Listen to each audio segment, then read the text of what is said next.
Good afternoon, ladies and gentlemen. First of all, I'd just like to pay my compliments to Laura Cahalan and her colleagues for organising this conference, which is throwing a spotlight on a somewhat neglected part of our history, but which is, as we've heard this morning and we'll hear again this afternoon, a very important stage in our evolution. Now, that is true not just because of the content and how the content worked out. I remember the late Sean McBride telling me that, if the Constitution as it had been drafted and sent across to London, if that had been agreed, the Civil War could have been avoided. Who knows? But anyway, there is a sharp political angle to the Constitution and to its rejection over and above, some of the detailed provisions. Now, I've four excellent panelists here. Dr. Elaine Byrne, who's a barrister, journalist, and many of us will be familiar with her work, both if we read the Business Post, but also otherwise, and has specialized particularly in, the ethical side of politics. We've got Dr. Martin O'Donoghue from the University of Sheffield. There's a nephew of mine who would be a colleague of his on the engineering side, but he's a historian. And I do think he's speaking about the parliamentary traditions and democratic traditions and Irish politics before and after 1922. I think even with the most cataclysmic revolutions, as Alexis de Tocqueville noted with the French Revolution, there is a good deal of continuity as well as sharp change going on. And I think it's a question of the balance between the two. And I think he got a book award for a book on the Irish parliamentary party traditions in independent Ireland. Thomas Moore, I had the pleasure of listening to at the UCD conference on either the 2nd or 3rd of December, and he did a doctorate on the Constitution of the Irish Free State. I'm glad to have found in my father's papers, a copy, and unfortunately it's the British legislative copy, but nonetheless, the full number of articles are there with a little bit of trimmings to begin with and to finish. But anyway, it made it easy to follow the lectures this morning. Then we also have Dr. David Kenny, Associate Professor of Law. And I think he contributed to the very valuable UCL report on what is involved in, or what could be involved in having a unity referendum. It's a large tome, and he has also done some research work on the legal systems in both parts of the island. I don't think I've left anyone out. So perhaps if Elaine would like to begin, 12-minute allocation. I shall take my watch off. Hi, it's great to be here. My apologies for missing out on what seemed to be very interesting contributions this morning. I was at a policing authority meeting all morning, though I think I would have preferred to learn more from your contributions here today.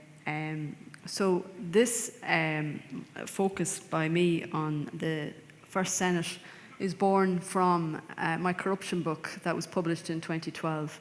And I went down a rabbit hole, and it was a thoroughly enjoyable rabbit hole, and a rabbit hole that when you're doing a PhD allows you to go down. But so my book was on the history of corruption in Ireland.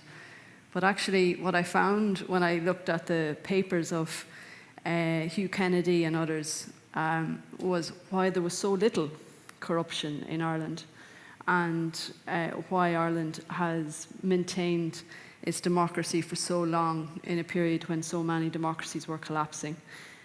So this is my story of idealism, and a remarkable story about how the constitution of the Free State established a remarkable body that was always going to be short-lived. The names of Senator James Douglas and Senator Jenny Wise Power do not register when we think of the founding men and women of the Irish state. Yet the first Senate from 1922 to 1928 performed a critical role in inaugurating, legitimising many of the institutions of government. I'm going to pay particular attention towards the Courts of Justice Act, which is the underpinning of the Irish justice system that we have today. Now, the first Senate also consolidated minority political traditions to a new independent state in the context of a contested democracy, and it was no small achievement. And that democratic achievement is remarkable when considered against the background of other new states at that time. And at a time when democracies were routinely collapsing between two world wars, the Irish state, Free State, was established. And the Senate of 1922 to 1928 was in effect the de facto opposition of the government for unprecedented reasons. The policy of abstention adopted by the anti-treaty parliamentarians and a weak Labour Party provided little resistance to government policy in the Dáil. And so the Senate, in effect, became the opposition. And the quality of the Senate's membership, the rules underpinning its establishment, and the way the senators exercised those rules were very persuasive in amending legislation. And the willingness of the new government to keep with unionist sympathies within the fold as part of state-building exercise was also important. So W.T. Cosgrave, President of the Executive, directly appointed 30 individuals to the first Irish Senate. The nominees included 16 former Southern Unionists. And aside from engineering the political and symbolic reconciliation of the old regime within the new Free State, the upper house had the significant purpose of bringing political and administrative expertise into the legislature, which was absent within the Dáil. So the inaugural Senate consisted of 36 Catholics, 20 Protestants, 3 Quakers, and 1 member of the Jewish faith, making it perhaps the most religiously diverse parliamentary body since the birth of independence and even since in the last 100 years. So some members of the Senate included Sir Thomas Henry Grattan Esmond, the great-grandson of Henry Grattan, men like Edward Eyre, who's the city treasurer of Dublin Corporation, landlords like Lord Dunraven, Lord Mayo, Sir William Hutchison Poe, and then you had Andrew Jemison of the Jemison family, you had Henry Guinness, and you had, so they were some of the people that were selected by W.T. Cosgrave to be part of his 30 nominations. The other 30 then were elected in a very bizarre election system.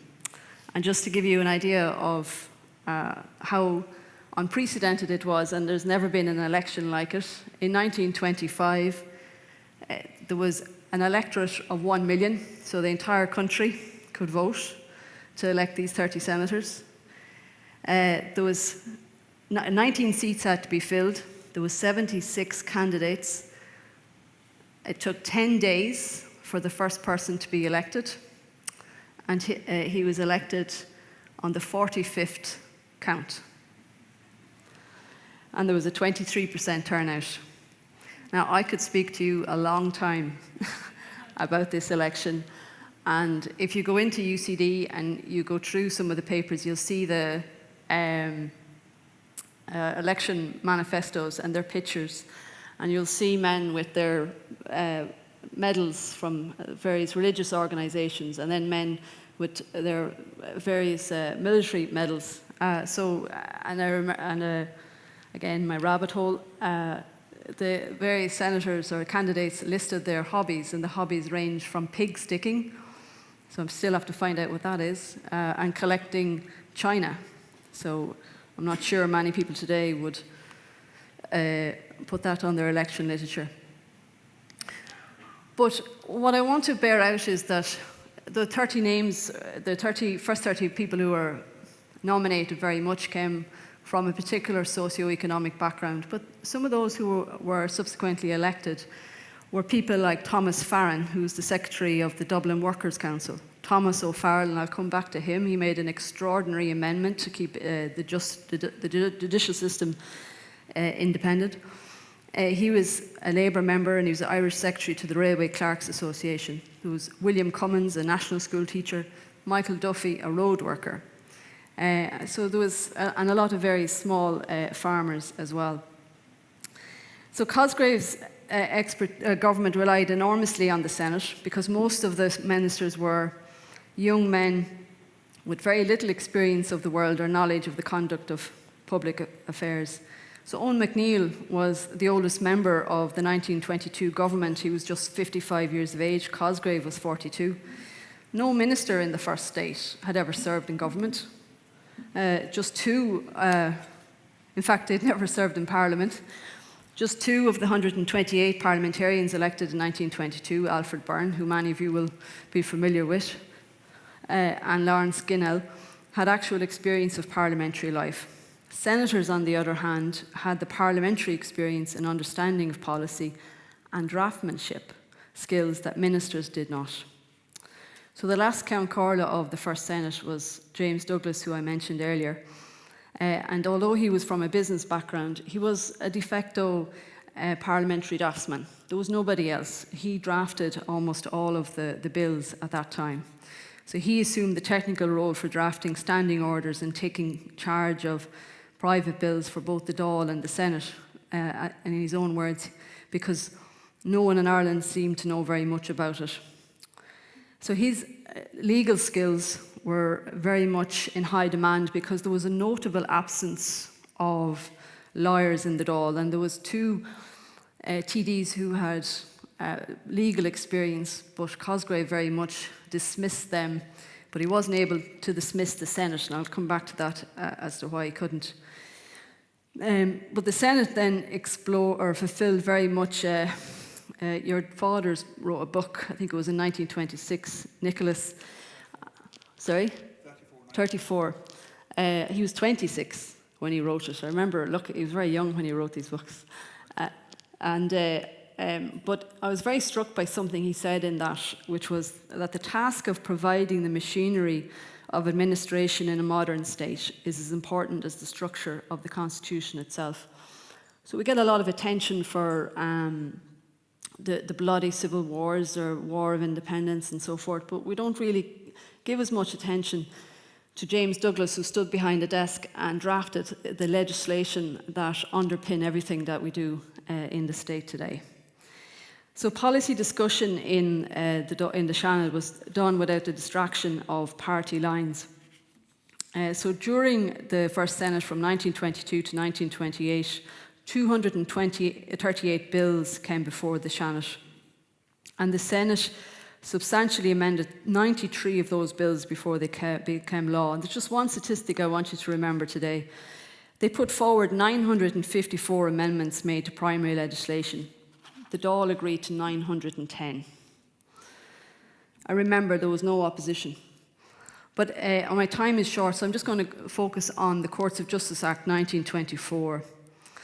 And the Senate proved particularly effective in ensuring that the principle of judicial independence was robust within the Courts of Justice Act, and thereby mitigating the disreputable British judicial legacy in Ireland. So, for example, John T. O'Farrell, the Railway Clerks Union guy from the Labour Party, warranted that the Central Fund, and not the Appropriation Act, provided for judicial remuneration. Now, that distinction is crucial. Because it meant that instead of the Department of Justice having responsibility for fixing the salaries of district judges, it was the Central Fund. So senators successfully argued for full-time, paid and legally qualified district judges who were insulated against locally vested interests and financial pressures. So they ring-fenced through that one amendment the principle of judicial independence. And such district judges were in stark contrast to their immediate predecessors, the registrate magistrates of petty session courts, who were, the symbol of corruption in Ireland. Sorry, I was looking at my time. So the Senate prevented the government from exercising a permanent discretionary power to appoint temporary judges. Senator Samuel Brown feared that such a policy would mean a return to British judicial legacy in Ireland, where certain magistrates in the country were described as and denounced as removables. So judges appointed in this manner would find it very difficult to be independent, he said. So Senator Brown, who was a barrister of 40 years' experience and former leader of the Irish Bar, successfully objected to the executive's discretionary power to extend a judge's tenure. Now, there are countries in the world right now where judges can be removed or not removed, and that independence of ensuring they couldn't be removed, again, ring-fenced judicial independence. So where Dáil opposition was easily neutered, Cosgrave was obliged to listen more carefully to a Senate argument as it held the power of delay in its grasp. And when you go through Hugh Kennedy's papers, the first Attorney General advisor to the government, and the only person who was a court named after him in the courts, he had a wonderful habit of writing letters to his mother, and in those letters then he used to copy them, and you see that he was very frustrated at the Dáil debate, and there's perhaps a suggestion he was using the Senate as a back way of making some of the legislation a lot more robust. And because there was so much legislation being introduced in such a short period of time, just to give you context, those 62 acts enacted in 1924, that legislative achievement was only surpassed some 91 years later in 2015. So you had an awful lot of legislation being introduced. You had people who didn't have the draftsman skills. And so essentially the Senate were scrutinising these bills in a manner and picking up on mistakes in a manner that the Dáil had missed out on. So I'll just finish up. I have so much more because I love the Senate. But I've written a chapter on this. It's in the Irish Academic Press in Ciara Meehan. I was one of the editors. And there's an Oireachtas commemoration booklet coming out, and I have an abbreviated form of that in it. But before I go, I want to ask you to do one thing for me. If you ever get a chance, go into the Royal Irish Academy and you will find this little box. It's about this size. It's made out of Norwegian wood. I don't know why, but there's an inscription, or there's an iron clasp around it in Celtic design. And you open it up, and inside there's a vellum scroll, and it says the first Irish Seanad.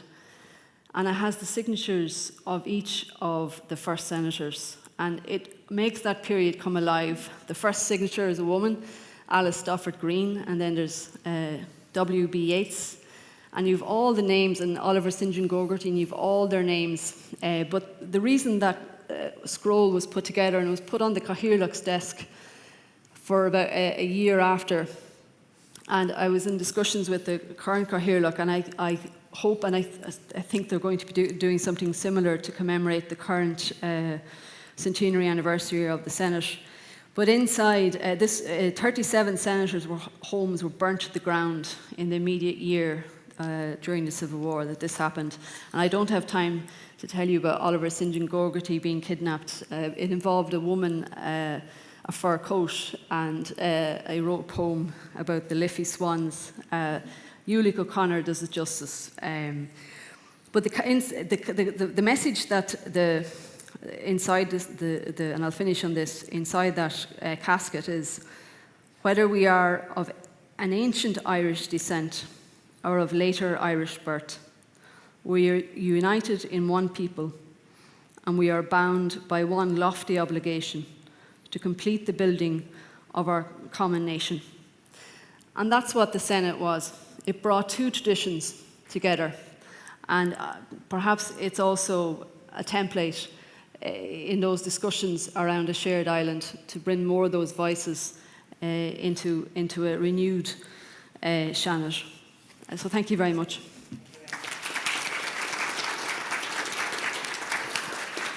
Thank you very much, Elaine, for that fascinating talk.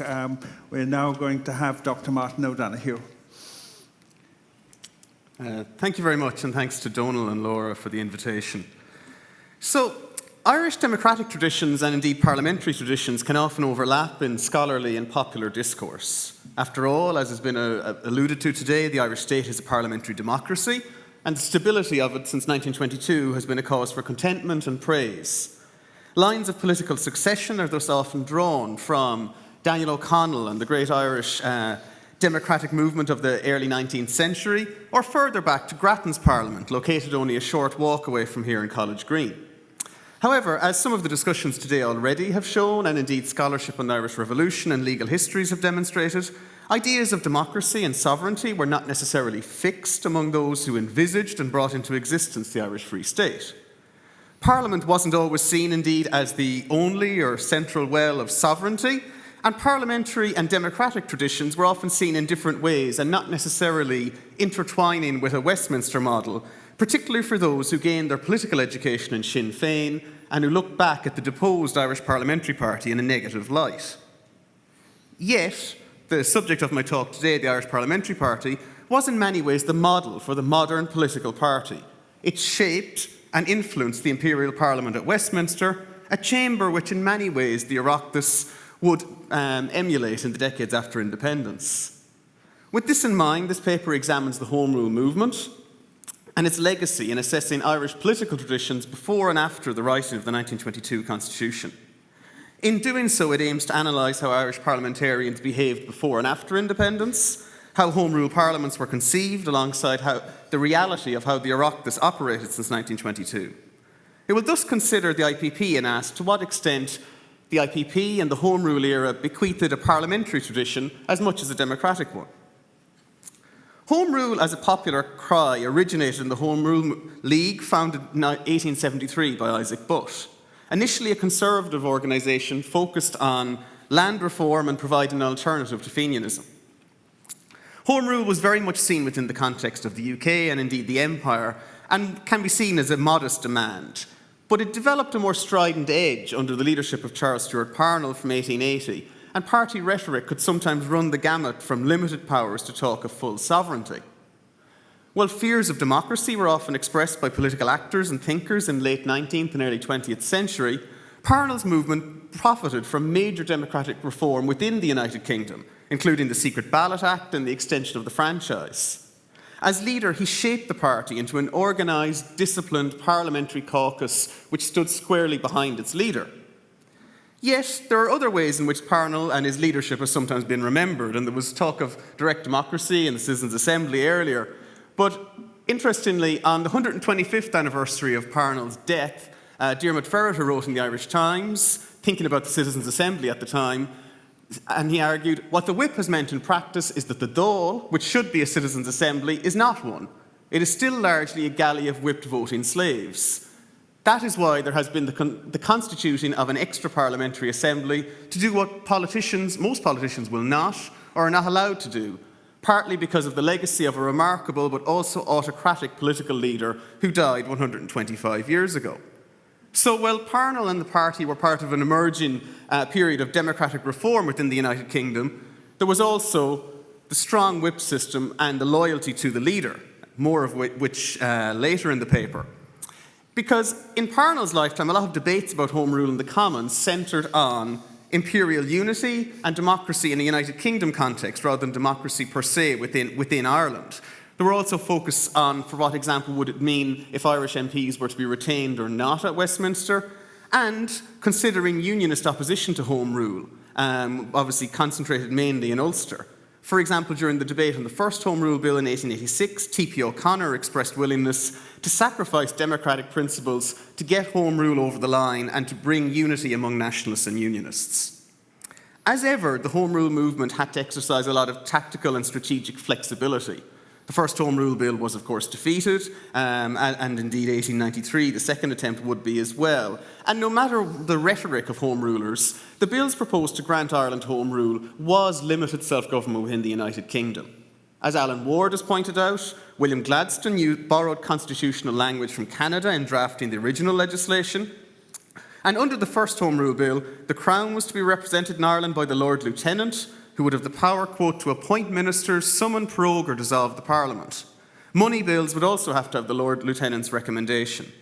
The first Home Rule Bill proposed a unicameral Parliament of two orders, a first order of 103 members and a franchise with property restrictions, while the second order of twice as many members would be popularly elected.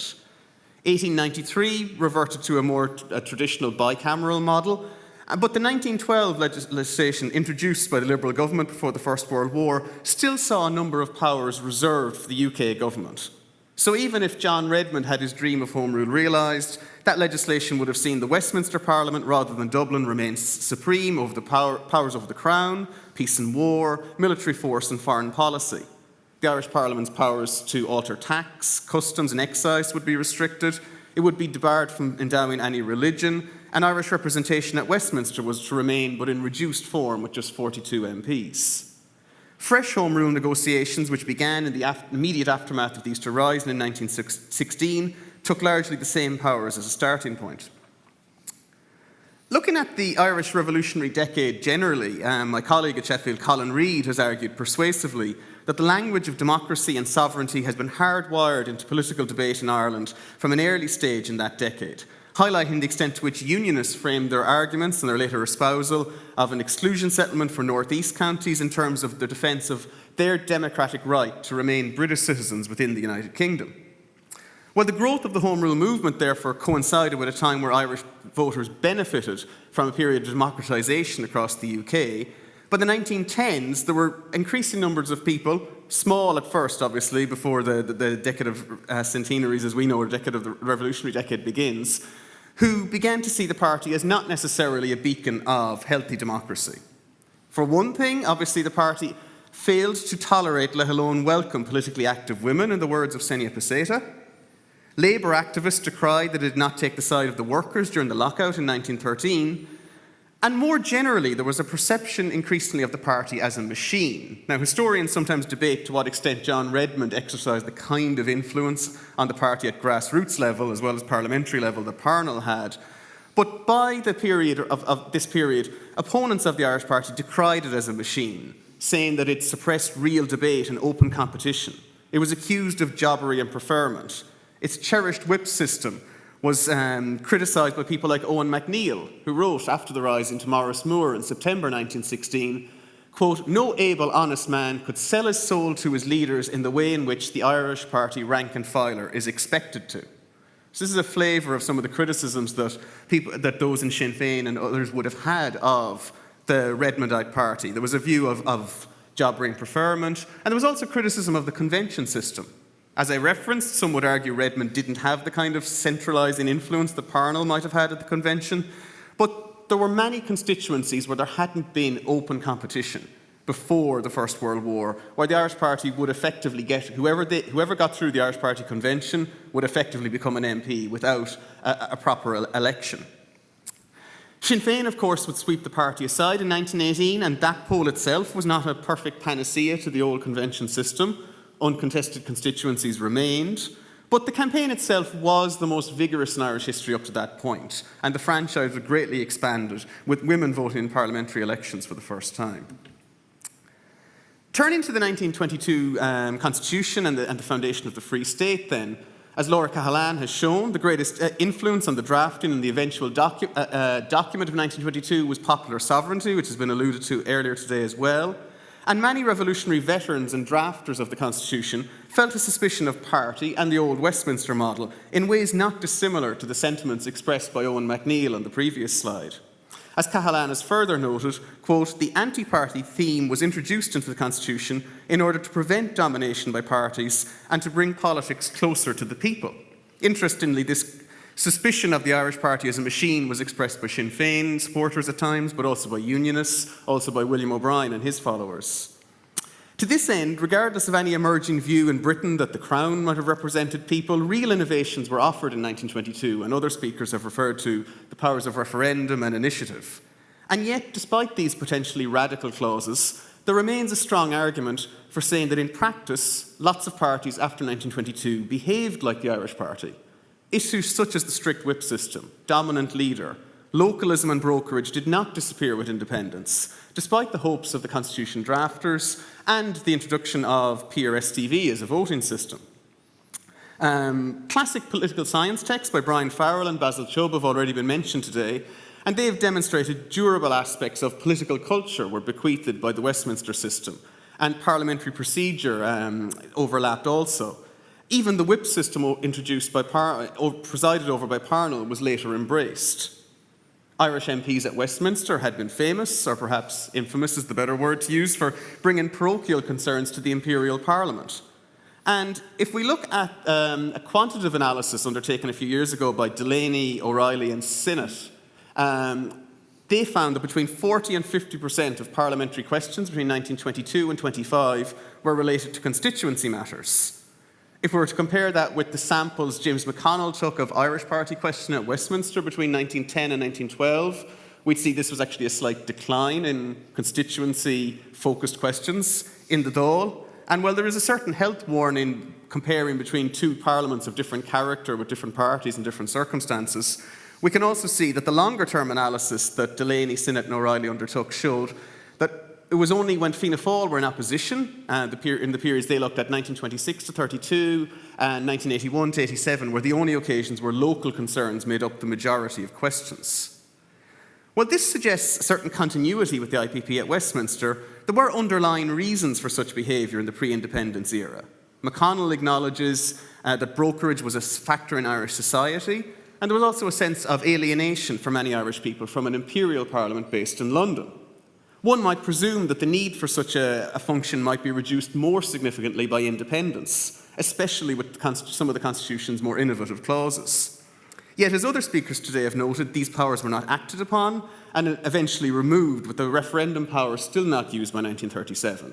As Elaine has referenced, popular election to the Senate was abandoned after the debacle of the 1925 poll. Indeed, multi-seat constituencies and proportional representation have been among the causes identified for brokerage post-independence, yet the evidence from the Home Rule era suggests, obviously, that it had a longer history. Despite the fact there was a break with the British system too, some have also attributed the strengthening towards a two-party system to PR. The culture of expectation and accusations of preferment persisted post-independence as well. John M. Regan has argued that the promise of preferment helped to bolster Cumann na Gael organisation in the early days, and yet, arguably, the brokerage role rather than clientelism identified by McConnell explains things more in the Irish case. This is because it's often difficult, and was difficult in the early years of the Free State, to identify that people would actually vote for the politicians that they would contact, and there's a scarcity of personal papers for many backbench TDs, or even that politicians sometimes had the power to actually fulfil the requests that they would have been asked of by their constituents. Indeed, as Michael D. Higgins has argued, reliance on brokerage can obscure a discussion on the citizens' disengagement from state bureaucracy. In many cases, TDs may have striven to give the appearance of doing a lot for voters or give the impression they could do more than actually was in their power. This is surely a situation to which Irish MPs at Westminster could easily have related. So to come to a conclusion, the embrace of parliamentary democracy by pro-treaty Sinn Féin and subsequently Cumann na Gael and later Fianna Fáil, of course, in one sense demonstrated what Michael Laffan has characterised as constitutionalism being eclipsed and reborn after the fall of the Irish Party. The Irish Party has been credited with establishing a set of norms around political activism and creating a sense of the primacy of Parliament, as Maurice Manning has noted as well. However, the suspicion of party expressed by many in 1922 may not have been assuaged by the development of a political culture or indeed a system with so many echoes of what the Irish Party would have been familiar with at Westminster. By December 1933, even Michael Tierney lamented that PR had not reduced the influence of parties, and he complained in the journal Studies that the Parliament had been given too much power by the 1922 Constitution. Unlike the Irish Party, which had remained in perpetual opposition at Westminster, or Sinn Féin, which had abstained, the treaty-out government had to enter Parliament, form a government, and establish a new state on firm grounds. My own research in my book on the legacy of the Irish Party showed that by the 1930s and 40s, between 30 and 40% of Fine Gael TDs had some form of Irish Party heritage, that in the end it became the stopping point for many who came to politics from a Home Rule background. Yet, before Fianna Fáil entered the Dáil and took their seats in 1927, Cumann na Gael TDs had not been under serious pressure to sit, act and vote, as Irish MPs did at Westminster.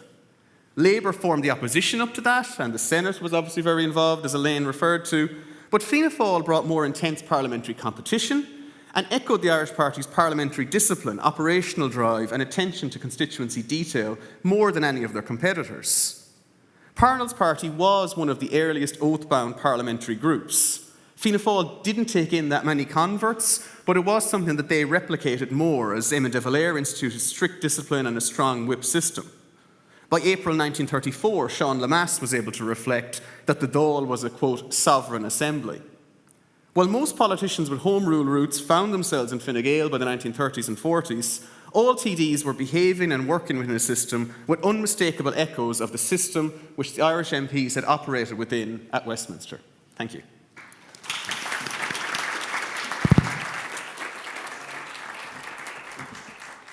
Thank you for that fascinating talk. I think our next speaker is Dr. Tom Moore.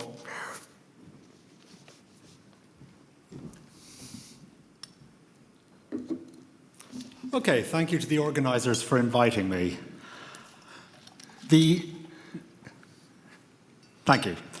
The 1922 Constitution of the Irish Free State was not universally welcomed when it came into force on the 6th of December 1922.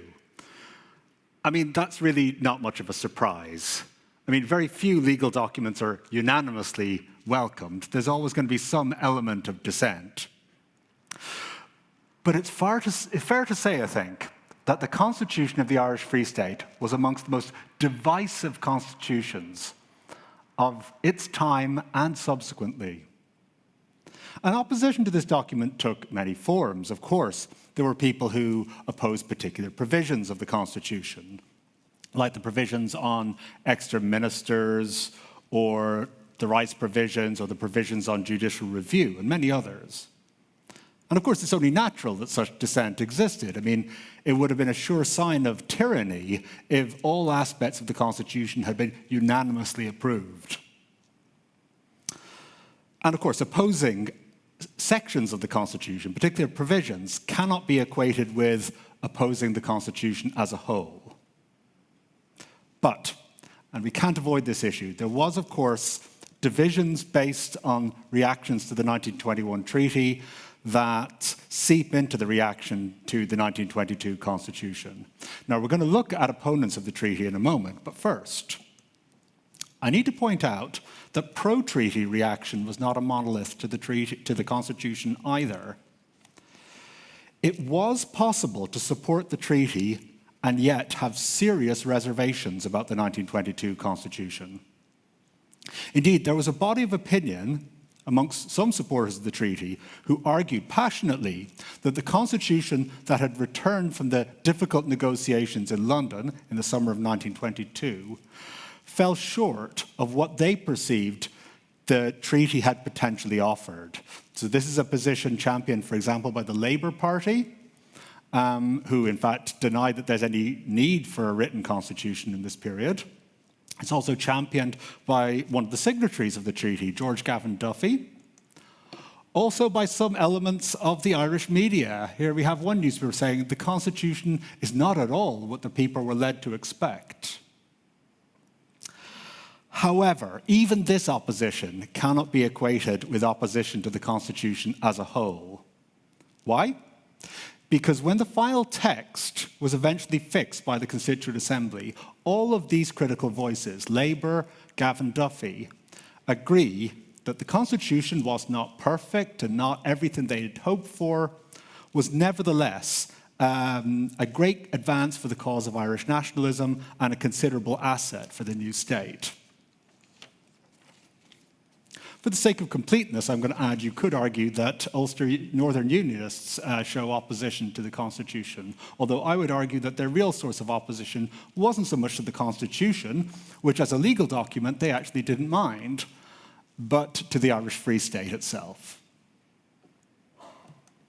If you want to find wholesale rejection of the 1922 Constitution, you do have to look at nationalist opponents of the treaty.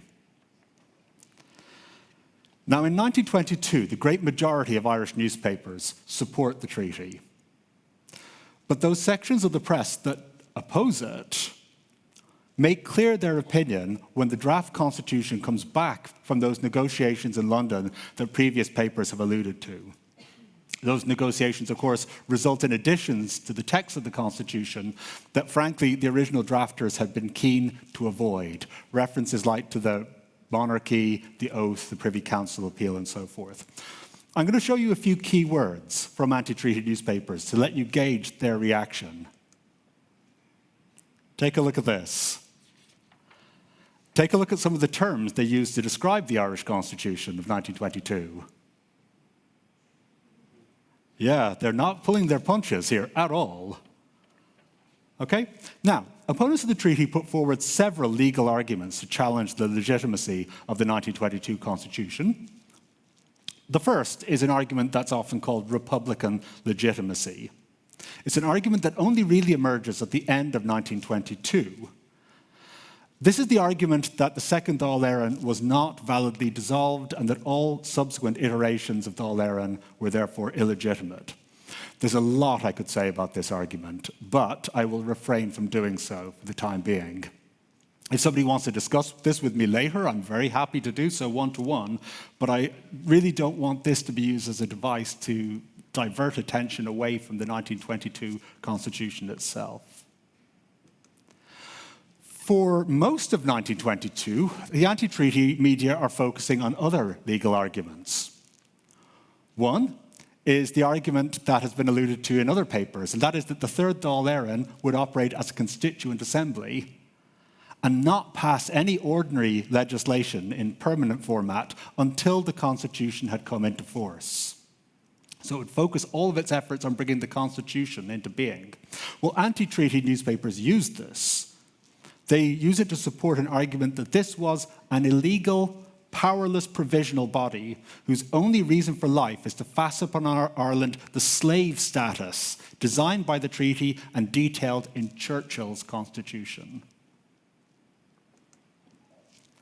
Now, another germane issue to our discussions is the 1919 Constitution of Dáil Éireann, issued on the 21st of January 1919.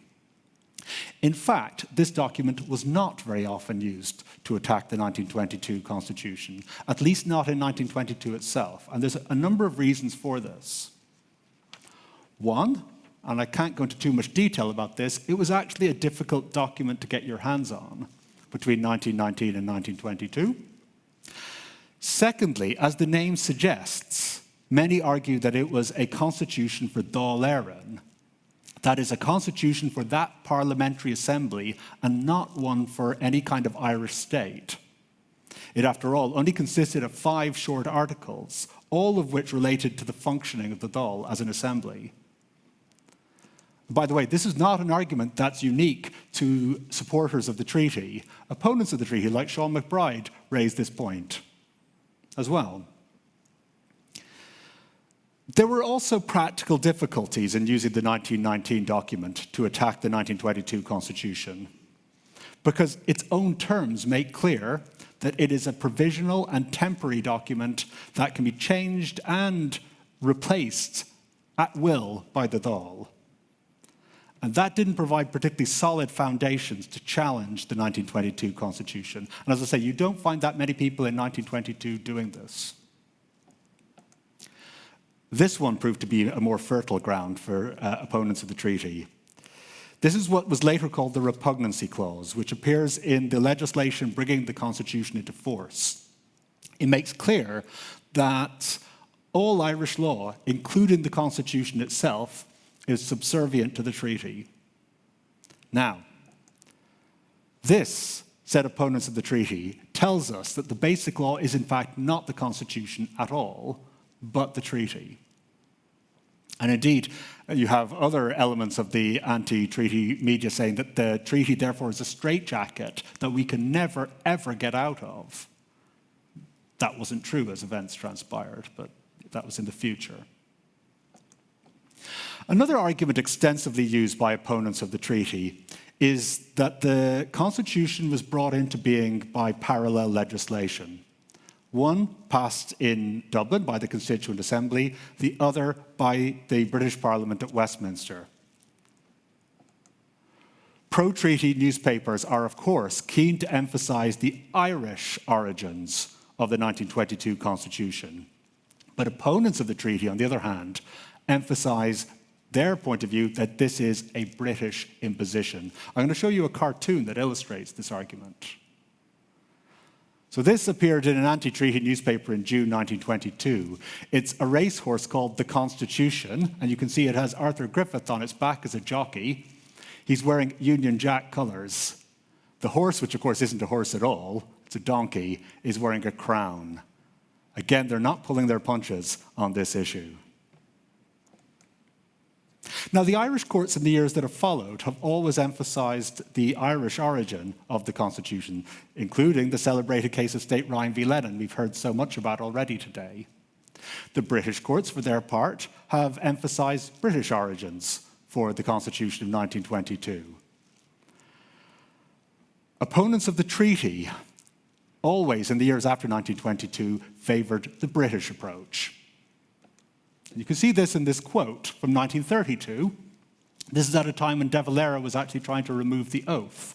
And here, Public na hÉireann is saying, the mere removal of the oath on the British-created and British-approved Constitution of Southern Ireland will not radically alter the Republican position.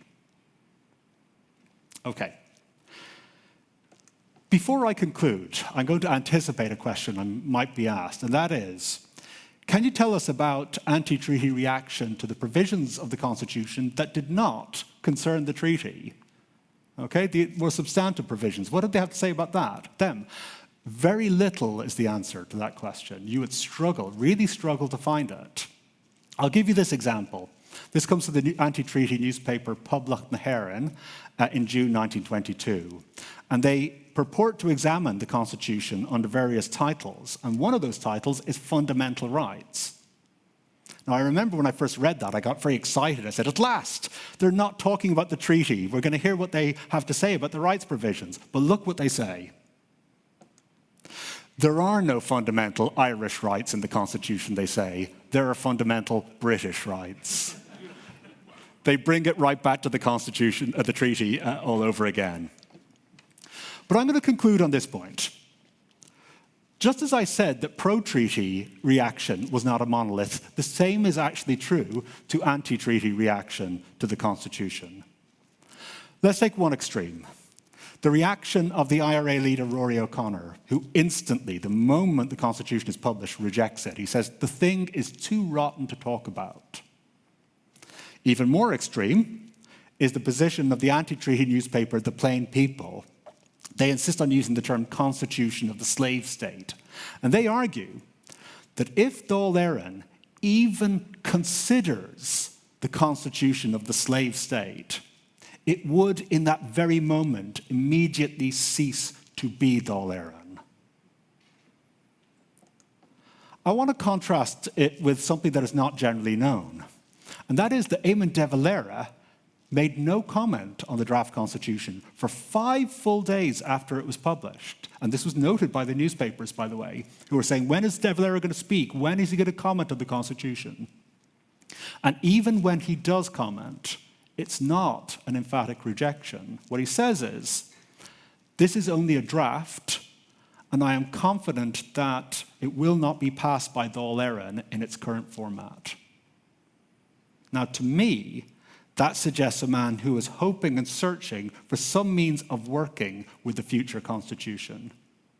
And in the end, he would find it, although not until the years after 1927.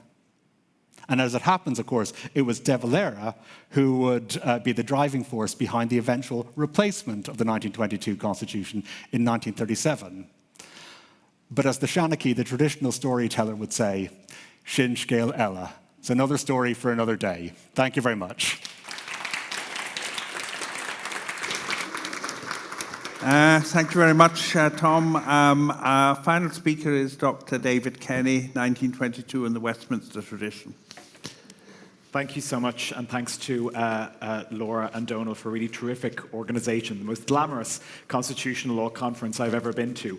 As Martin said, my title is 1922 in the Westminster tradition, and as I said this to my niece yesterday when she asked what was I doing tomorrow, she said, she's 6, by the way, in the most adorable tone of voice, "That sounds very boring." Now, first of all, I hope that you'll find it isn't, but one of my alternative topics for today was a detailed examination of the financial provisions of the 1922 Constitution, so for not choosing that, you're all welcome. The most interesting thing I think about the 1922 Constitution is its creative and inventive spirit. And that's often overlooked because, as we've heard throughout the day today, those elements largely didn't stick. And obviously, one of the things that we think of as coming from the 22 Constitution, as we heard from Martin earlier in a brilliant presentation, is this Westminster model of Parliament-executive relations, which dictates so much of how our government works in practice, and that we still have today. And so the dominant narrative, at least in legal circles, is that we have the Westminster tradition for better and worse, directly as a result of these choices made in 1922. The 22 Constitution formalises very, very little about how our Parliament works. It says almost nothing about the executive and the operation of the executive power. It does nothing to regulate political parties, and these elements were largely copied in 1937, and therefore we have the system today.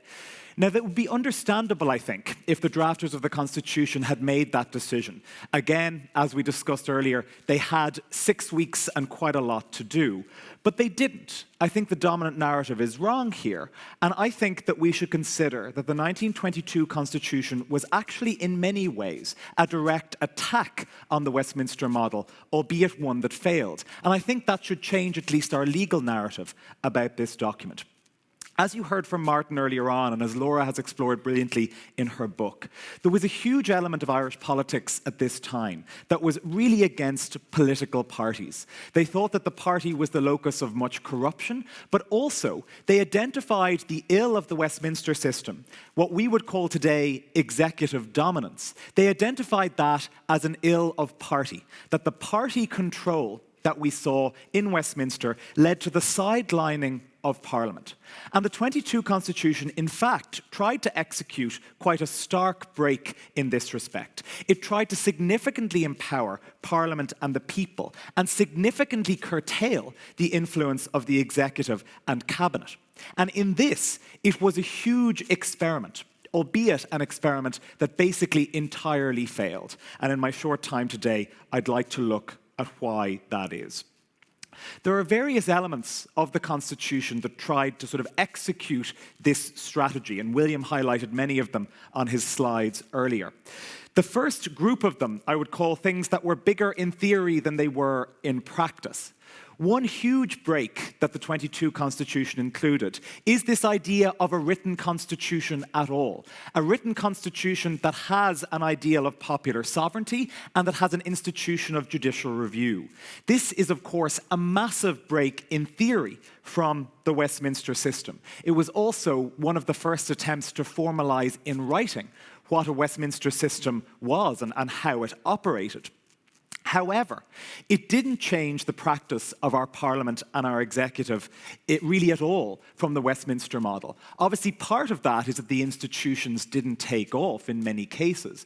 But even something like judicial review, had it taken off, was only going to examine the fruits of that process. It was not going to change the operation of the Parliament and its relationship with the executive. So those breaks, while huge in theory, did little in practice. A second big change in theory that didn't work out in practice was brought up by Martin just a few minutes ago, which is proportional representation by single transferable vote.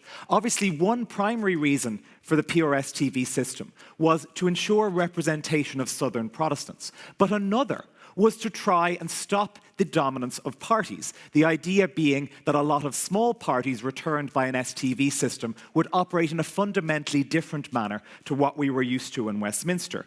Now, as Martin said, that just didn't work out. We didn't get a proliferation of smaller parties for quite a long time in our system, and so that hope was frustrated.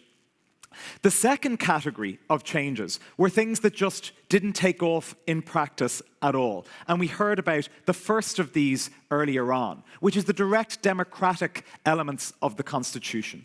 This attempt to instantiate in a really practical way the ideal of popular sovereignty rather than parliamentary sovereignty. The petition and referendum model could potentially have been revolutionary in terms of how Irish politics operated, but it never got off the ground, and as soon as Fianna Fáil started rattling cages about using it, that was the end of that, and the petition system formally died. But again, the potential there for radical altering of politics was significant. The other element that just didn't take off at all was functional and vocational councils included in Article 45 of the 1922 Constitution. This was a proposal for legislative adjacent and policy relevant local representative groups. The idea being that we would feed both popular and interest group views into politics. And in terms of both the debates of Parliament and the setting of policy, these groups could potentially be significant and influential. Again, this is an attempt to return politics to the people, an attempt to make popular sovereignty real and not just an ideal. Now, those councils were never set up. It probably wasn't high on anyone's to-do list in the 1920s to get this slightly quixotic system off the ground, and so we never had functional and vocational councils, and so that dream died as well. Now, the most important element goes into this final category, which is we simply dreamed too big. A change so significant, we simply couldn't make it work in practice despite best efforts. And in this category, we find the executive minister's proposal. Because what I would suggest is that the 1922 Constitution could have actually done something to constrain some of the excesses of the Westminster model with practical constitutional provisions. We could have regulated the operation of Parliament and the executive in text more specifically. We could have regulated political parties in any way whatsoever in the text of the Constitution. But instead, we dreamed much bigger. We essentially reimagined the idea of cabinet government. But the reimagining, it's fair to say, just didn't work. The external minister's proposal was a really radical idea that you would have ministers that were simply not members of the cabinet at all, but had responsibility for administering their departments. There were various proposals that came up during the drafting of the Constitution before they were watered down in various forms. And in this, the external minister's proposal started out as a dramatic and radical departure from the norms of Westminster responsible government. A.J. Ward called it a direct attack on the British system of governance.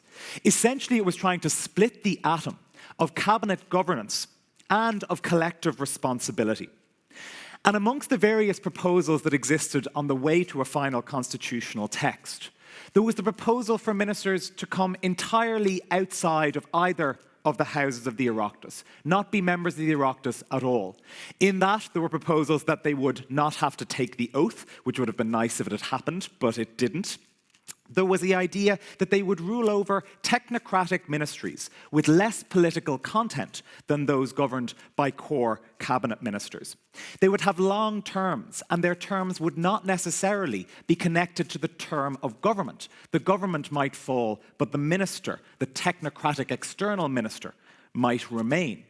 And most remarkably, they were to be appointed by and directly accountable to Dáil Éireann. They were supposed to be directly parliamentary accountable ministers, not selected by the President of the Executive Council, and not collectively responsible for the actions of government. And this creates a really remarkable idea from a Westminster point of view, which is the executive and administrative power being split up, and some of it existing fully outside of the cabinet. Now, in the end, these proposals were watered down. The British objected to certain elements, such as the idea that external ministers wouldn't take the oath, thus scuppering any prospect of bringing in anti-treaty politicians as external ministers. And then, in the Constituent Assembly, the Dáil objected to many of these elements. It was simply too radical and too experimental, even for that assembly. And as Leo Cohn put it wonderfully and quite devastatingly, the final proposal that went into the Constitution kept the complexity of the original idea, but none of the inspiration. And by the time the external minister's plan was put into practice, it almost immediately collapsed into party politics and was done away with within a few years. So it just didn't work. But I think it's fair to say this was a huge and radical attempt to do something very, very different from what we are used to in Westminster systems. So this was always going to be difficult, and I think there were three huge difficulties that the 1922 Constitution faced in departing radically from the Westminster model. The first was British opposition.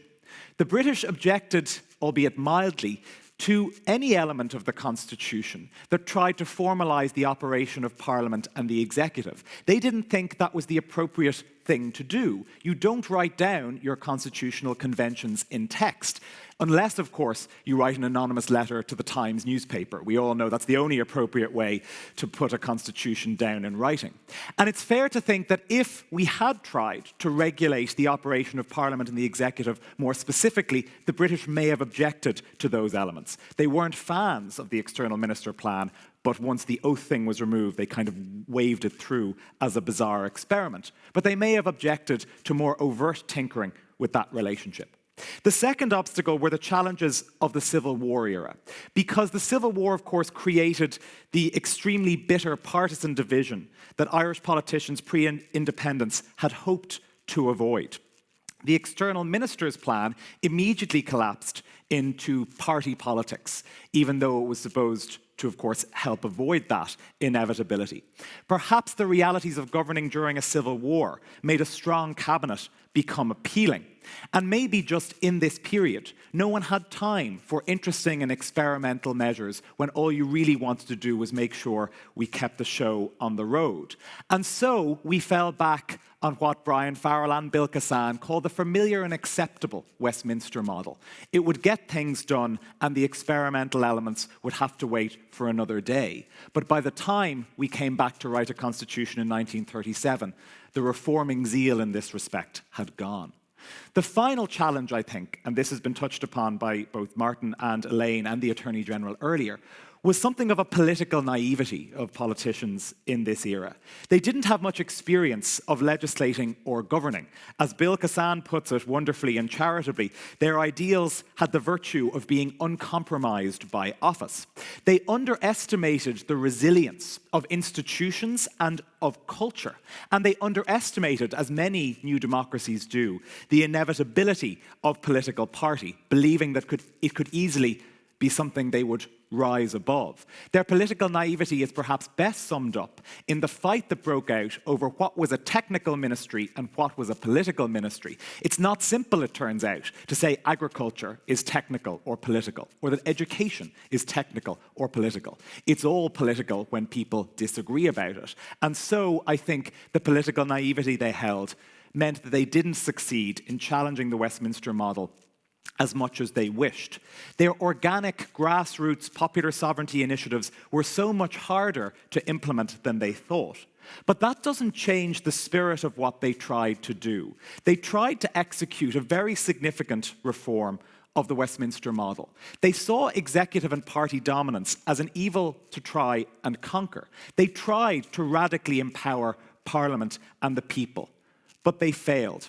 And in conclusion, as we look now at our Parliament 100 years on, which is sidelined to a very great degree by a very, very dominant executive, I wonder, is there something that we might learn from the innovative zeal, if not perhaps from the very experimental methods of the architects of the 1922 Constitution? Thank you very much. I'd like to thank all our speakers for extremely stimulating and informative contributions. We have about 20 minutes for discussion, but I'm going to exercise prerogative and just ask one question to each of the speakers. Now, Elaine spoke to us about the Senate. And indeed, certainly the late Brian Lenihan, who was Minister for Finance, would have agreed with W.T. Cosgrave about the importance of the Senate in providing assistance with the legislative role. And that is really its justification. He said, Doyle's job is to hold the government to account and to watch what it's doing in a highly centralized situation. But the main merit of the Senate is, and indeed successive ministers for justice have very often brought their legislation, first of all, to the Senate. It is interesting, mind you, that Shannon Aaron, like the Irish Free State Senate, they were both brought into existence by constitutions passed by a unicameral system, because the Free State Senate had been abolished a couple of years before Banach na HÉireann was put to the Dáil and then to the people. I would say, just in qualification of the idealism, is the Cosgrave government, they needed, it was a semi-post-colonial situation after the revolution, they actually needed the input and the economic support of the minority remaining. So I would argue, and I'm not suggesting Elaine was saying this, but that it was more than just altruistic. Mind you, I can never, when I hear people talk about sort of South being a cold house for Protestants and so on, legislatively and in the legislature, they did far better than women who were 50% of the population when Protestants were under 10%. But the question I would like to ask is, the Unionists, they had hoped for more than they actually got in the Senate, and there was a kind of they'd hoped for a kind of House of Lords situation where they might be able to sort of block or seriously delay. When they tried to do that in the 1930s, over, of all things, a blue shirt bill, wearing of shirts, they were abolished.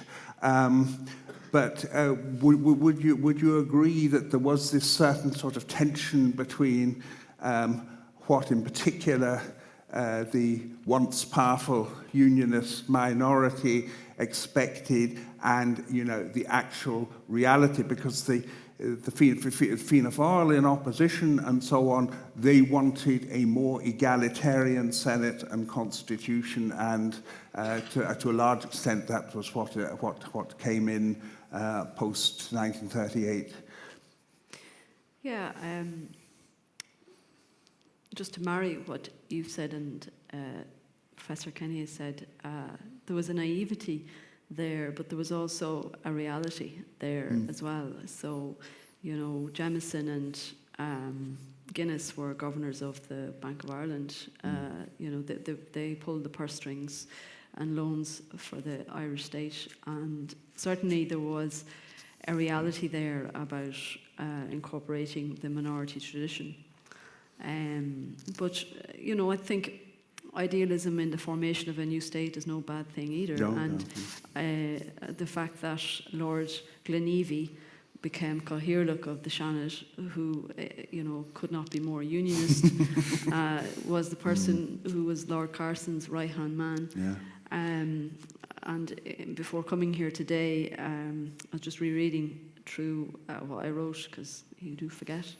But in 1923, 15th of January 1923, W.T. Cosgrave's house burnt down, Beechwood. And 2 days later, Lord Gleneevy sends Cosgrave a letter. And he says, I'm very sorry to hear about your house being burnt down. It's your turn. We've all had our turn. And then the next line of the letter is, so this is 2 days after his house is burnt down. I'm looking for parliamentary draftsmen who speak Irish, because the work of the Seanad cannot continue unless we get Irish-speaking people working here. So, like, the workmanship attitude towards the foundation of the state by people who were from very different traditions and who had extraordinary personal challenges, in that they were targets of kidnapping, their homes being burnt to the ground, etc., was quite extraordinary. And I guess I'm on a little bit of a campaign, but it's to acknowledge the contribution that these people made, because we don't hear their contribution. And I think that in all this discussion of a shared island and things like that, I think it would be very positive for us to more actively acknowledge the contribution of the unionist community, not just in the south, because some of the people who were in the Seanad were from the north as well. The contribution of the unionist community to the establishment and formation of the Irish state. Yeah, I think that's a very good point. Turning to Martin, yeah, I was very conscious looking at the pledge that Fianna Fáil candidates take when they have been selected to contest an election. It is almost word for word the pledge that the Parnellite Party had from the 1880s. So in terms of continuity, of course, Dev was the chief in the way that Parnell had been the chief. Now, there is, of course, a case that in certain respects Ireland kept features of the British system after the British had abandoned them. I mean, if one thinks of, say, the counties of Ireland, there has been no local government reform of the type that the British have introduced. The own office that I was 3 years had the honour to head up, the Office of Public Works. I mean, that was founded in 1831 in Ireland. It was abolished post-war in Britain. And I'd just like to ask, parliamentary procedures seem to follow very closely the British model. Are the ones that we have kept that the British have got rid of? If you're able to answer that. That's a good question. Yeah, I mean, it is true, obviously, that they tend to follow, and even in the case of the 1938 Senate, which, 43 of the 60 senators were meant to be from the vocational panels, but very quickly you started to see the sort of party competition and in the procedures of the Senate. Is there anything the British have gotten rid of that we've kept? Yeah, it's an interesting one. So does that come to mind? I mean, the emergence of the Citizens' Assembly, I suppose, is interesting in the sense that that's a return to some notion of deliberative democracy, and it does seem like that, I think, maybe means that sort of thing it's not as centralised, perhaps, as the British model seems very centralised today. The executive seems very powerful. But to skip to David, and he did hint that he would be talking about finance, but I mean, up to the early 1970s, Fianna Fáil, George Colley was then the finance minister, was accused of sort of sticking to Gladstonian conservatism. I mean, it's a very interesting thesis for somebody to write about, the influence of Gladstone on public finance in independent Ireland. But Michael Collins, who of course had very briefly been a British civil servant and had spent some of his formative years pre-1916 in Britain, I mean, he ensured, and his is the first portrait you meet in the room in question in the Department of Finance, the Foreign Minister's Finance. I mean, he assured the primacy of finance, and if anything, finance primacy is stronger in Ireland than, say, Treasury influences in Britain. Yes, and that was actually one of the things I was going to discuss about in my even more boring theoretical presentation about the money procedure, that one of the things that, and I think it's interesting that talking about elements that we've maintained or elements we've taken even more strictly than the source of their inspiration, we interpret certain conventions and rules of the standing orders inspired originally by the Westminster model. We interpret them exponentially more strictly than they're interpreted in Westminster in practice. And we took on perhaps our own parliamentary culture, but that culture was of very, very strict adherence to our idea of what Westminster culture was, often not checking back in to whether or not practice in Westminster had moved on, and control of bills requiring expenditure through money messages, which is a hobby horse of mine, is a good example of that, where there actually has been much more strict practice in Ireland than in Westminster in the last 50 years. Tom, you could see, it's easy to see superficially, why Republicans wouldn't touch the Free State Constitution. I mean, I've got here Article 51, the executive authority of the Irish Free State, Saoirse Éireann, is hereby declared to be vested in the King. And then on 41, you've elaborate provisions for the King's pleasure to be notified, a veto, and so on. But I mean, all of this was actually politically unreal. And people like the vice president of the local government board, and he was the de facto real president, Henry Robinson. I mean, wrote this in his memoirs that he was writing to British friends and ministers and so on. Look, it's been given away. Ireland is independent. I mean, is there a case for saying that everybody took far too seriously, what were actually sort of fripperies trying to maintain the illusion of some kind of British control, as summed up in that contradiction in terms, Dominion Home Rule? Ask the Scots today about Dominion Home Rule, whether Dominion status and Home Rule are one and the same thing, or could be merged into each other. They can't. As I say, did the whole system perhaps would it perhaps have been better just simply to mock these things? Well, I mean, okay, it is easy to say that a lot of these things are just flourishes, rhetorical flourishes on the Constitution. They were very important rhetorical flourishes as far as the British were concerned. They need the outside world to see that the Free State, while having seceded from the United Kingdom, has not seceded from the British Empire. The world needs to see that. And therefore, the Free State Constitution has to have these elements so that the world can see it has not left the empire. Okay, it's particularly restive elements within the dominions and in the wider empire need to see this. But you could argue they're not all rhetorical flourishes. I've bored people long enough with the Privy Council appeal. I will not talk about that one again. But what I will say is about the repugnancy clause.